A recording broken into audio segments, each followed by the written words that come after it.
Hello, જય શ્રી કૃષ્ણ, જય જલારામ. કેમ છો તમે બધા? અમે અહીંયા મજામાં છીએ.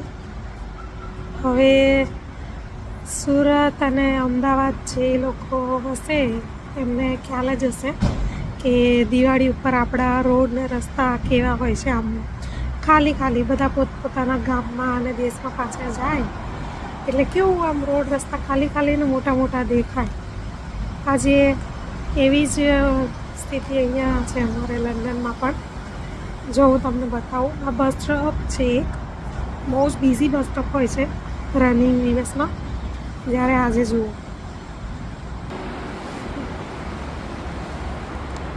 આ કાર પાર્ક કરવાની જગ્યા છે.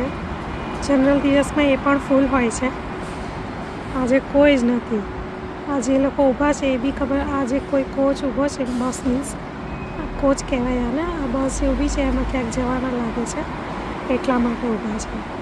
બાકી કોઈ જ નથી. નહીંતર આ સ્ટોપ તો કેવું ફૂલ હોય, એમ ભીડ હોય જ. સવારમાં આ ટાઈમે તો ખાસી બધી ભીડ હોય. જ્યારે અત્યારે જો બધું જ ખાલી ખાલી છે, કેમ કે ક્રિસમસ વીક ચાલુ થઈ ગયું હતું ને, એટલે અહીંયા પણ લોકો ફરવા પોતપોતાના ગામ દેશ જેવી હશે એમનું, એવી રીતે અહીંયાથી પણ લોકો ક્રિસમસ સેલિબ્રેટ કરવા પોતાની ફેમિલી સાથે જતા હોય છે. જો હજી આ તો કંઈ નથી.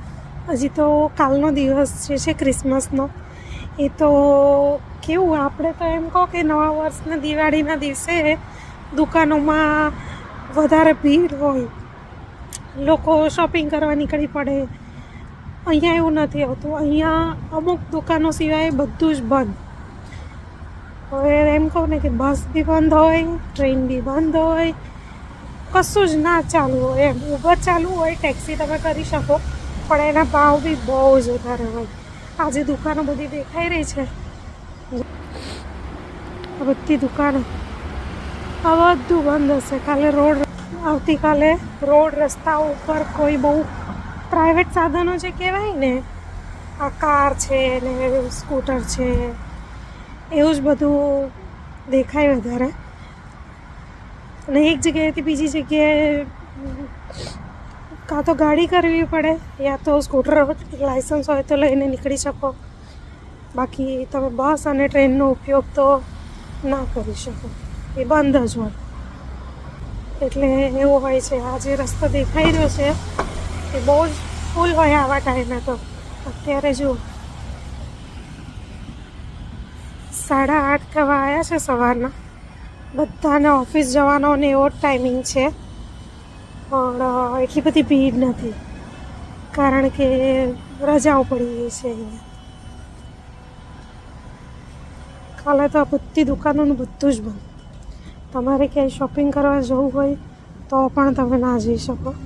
અમુક જ દુકાનો ખુલ્લી હોય, બાકી દુકાનો અને બધું જ બંધ. બધું બંધ એટલે બધું, રિક્ષા, રેસ્ટોરન્ટ, હોટલો, બધું બંધ જ, સદંતર બંધ. એવું નહીં કે તહેવાર છે તો આપણે દુકાન કે રેસ્ટોરન્ટ ખુલ્લું રાખીએ અને વધારે કમાઈએ, એવું નહીં. રજા એટલે રજા, સદંતર બંધ જ. કેટલાય દિવસ પહેલાંથી નોટિસ જ લગાવી દે કે બંધ રહેશે. આપણે ત્યાં એમ વિચારીએ કે તહેવાર છે તો દુકાન કે એવું ખુલ્લું રાખીએ તો થોડીક કમાણી સારી થાય એ દિવસે. પણ અહીંયા તો આખું અલગ જ હોય છે. અહીંયા તો બંધ એટલે બંધ જ. દુકાનોમાં અને મોટા મોલમાં અને બધે નોટિસ લગાવી દે કે આટલા દિવસ તો બંધ રહેશે જ.